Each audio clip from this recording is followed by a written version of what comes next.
ازيكم عاملين ايه؟ جبت لكم النهارده بقى وصفه حلوه قوي قوي بجد. هنعمل مع بعض العيش السن في البيت بطريقه سهله وبسيطه، وزي ما انتم شايفين النتيجه حلوه جدا. هقدر نقسمه طبعا نصين ونشيله في التلاجة لو عايزينه طري، ولو عايزينه ناشف هنحمصه شويه. انا بالنسبه لي هقسمه نصين وهحمصه.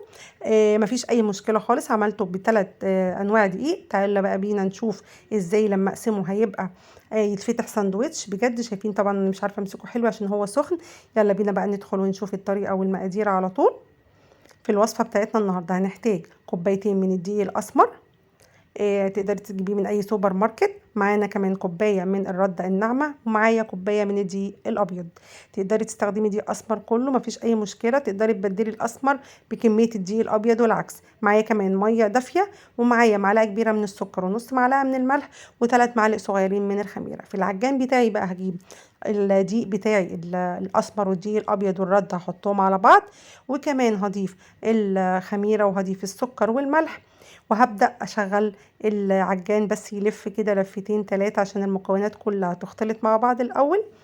الخميرة بالسكر بالملح هلفهم حلو كده كام دقيقتين كده أو حاجة. خلاص كده المكونات عندي اختلطت. هبدأ بقى أهدي السرعة بتاعتي وأجيب المية بتاعتي وأبدأ أدلق بالتدريج. والمية هنا مية دافية جدا، يعني فترة، مش سخنة ومش باردة عشان الخميرة تتفاعل. تمام زي ما انتوا شايفين كده أنا بحط شوية بشوية، وبشغل العجان على السرعة الواطية لحد لما المكونات تختلط مع بعض، وهبدأ أعلي السرعة بتاعتي. المية هنا ملهاش كمية محددة، علشان خاطر كل نوع دقيق بياخد مية مختلفة، فأنا مش هقدر أحدد لك المية بالظبط خدت معايا قد إيه. أنا أول ما العجينة لمت معايا وهنا العيش معايا لازم يكون بيلزق سنة. خلاص استكفيت أنا كده. هبدأ بقى أعلي السرعة بتاعتي علشان خاطر، شايفين أنا بقرب لكم الصورة. بعلي السرعة بتاعتي عشان خاطر العيش بقى يتعجن كويس جدا جدا. لو انت هتعجنيه بإيدك لازم تعجني كويس جدا العجينة.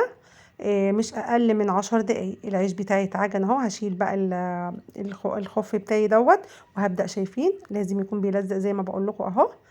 كده العيش تمام كده بقى. هجيبه بقى كده واخد الكوره كده واعمله كوره كده واحطه في قلب الطبق، واغطيه واسيبه يخمر لمدة ساعة، مش اقل من ساعة. تمام. وبعد ساعة ان شاء الله هنشوف شكله.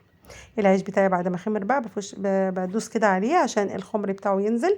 هجيب بقى كده ردة وارشها على المفرش بتاعي او على الكاونتر بتاعي، وهجيب العيش بتاعي واحطه بالشكل ده.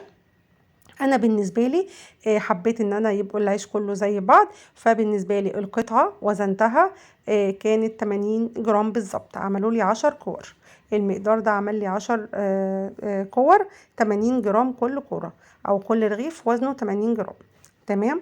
هنكورهم بالشكل بقى ده كده. انا هنا اخدها بقى كده لفه زي ما انتوا شايفين كده، وهديها بس كده تدويره، وبركنها زي ما انتوا شايفين. هقطع بنفس الشكل اللي انتوا شايفينه ده. طبعا زي ما بقولك العيش لازم يلزق شوية، وانا كنت مجهزة مفرش جنبي كده ورش عليه ردة، وهبدأ ارص العيش بتاعي بالراحة كده. حجم رغيف كده كويس جدا جدا زي ما انتوا شايفين اهو. بقطع بمنتهى السهولة، مفيش اي حاجة. تمام. هخلص بقى كل التقطيع واوريكم شكله ده كده. شكله رشيت بقى على وشه رده كده. هبدا اغطيه بقى باي مفرش تاني او بفوطه عجين نضيفه، وهسيبه لمده تلت ساعه مش اقل من كده. شايفين بعد تلت ساعه هبدا بقى اسخن الطاسه بتاعتي على جنب على نار هاديه، وابدا افرد العيش بتاعي.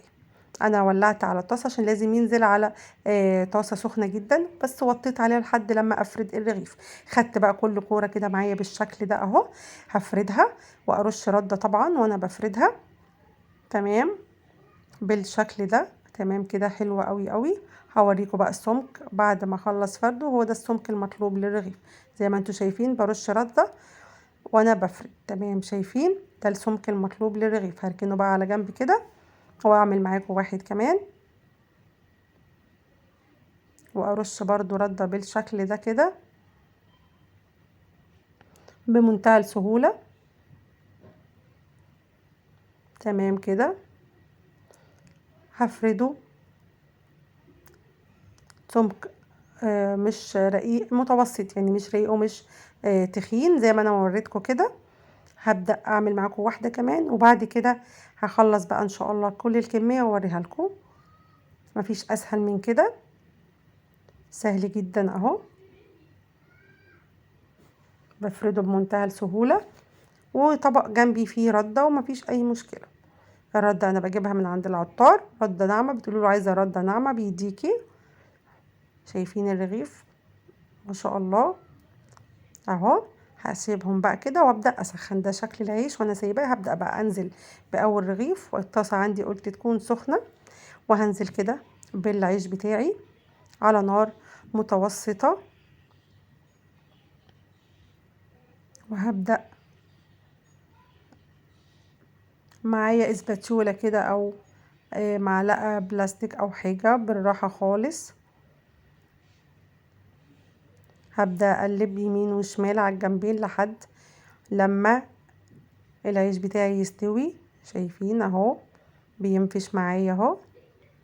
ومجهزه انا بقى شبكه على الكاونتر بتاعي عشان اطلع عليها العيش يبرد. لو انت عايزه العيش يبقى عيش طري هتطلعيه وتغطيه على طول، لو عايزاه يبقى ناشف هتسيبيه على شبكه علشان ينشف. تمام.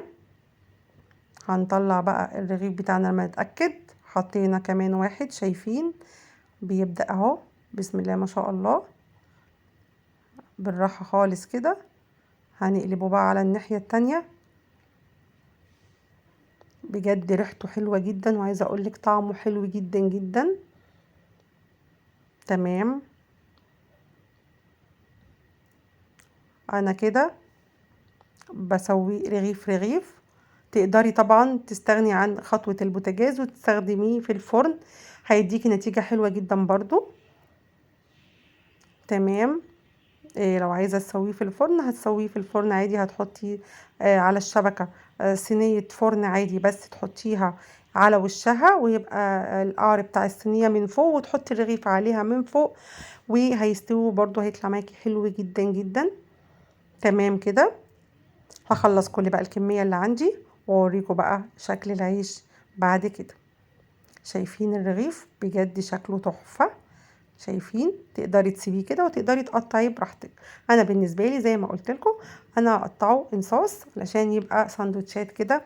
الولاد بصراحه عجبهم جدا جدا ريحته، وصمموا ياكلوا منه اول ما طلع، وبجد عملته لهم كده. وعملت لهم سندوتشات جبنه عجبهم جدا وقالوا لي طعمه تحفه. طبعا انا عامله العيش ده عشان انا بحب العيش السني جدا والعيش الاسمر قوي، علشان صحي.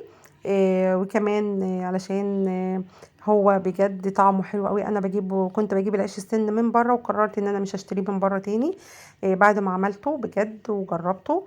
ان شاء الله تعملوه يعجبكم. زي ما انتم شايفين انا قصيته اهو، مفيش اي مشكله. فتحته زي الساندوتشات، تقدري تستخدميه طري، تقدري تستخدميه ناشف، مفيش اي مشكله. وتشيليه في الفريزر هيبقى معاكي زي الفل ويطلع. مفيش اي مشكله تعمليه سندوتشات. هتسيبيه على الشبكه كده او تولعي له الفرن، حاجه بسيطه جدا هينشف معاكي ويقرمش زي اللي بتجيبيه من بره بالظبط. دي كانت وصفتي ليكم النهارده، العيش السن في البيت بطريقه سهله جدا وبسيطه، وبمكونات حلوه جدا جدا متوفره في كل بيت. لو عجبتك الوصفه وعجبك الفيديو ما تنسيش تعملي لايك وشير للفيديو، والسلام عليكم ورحمه الله وبركاته.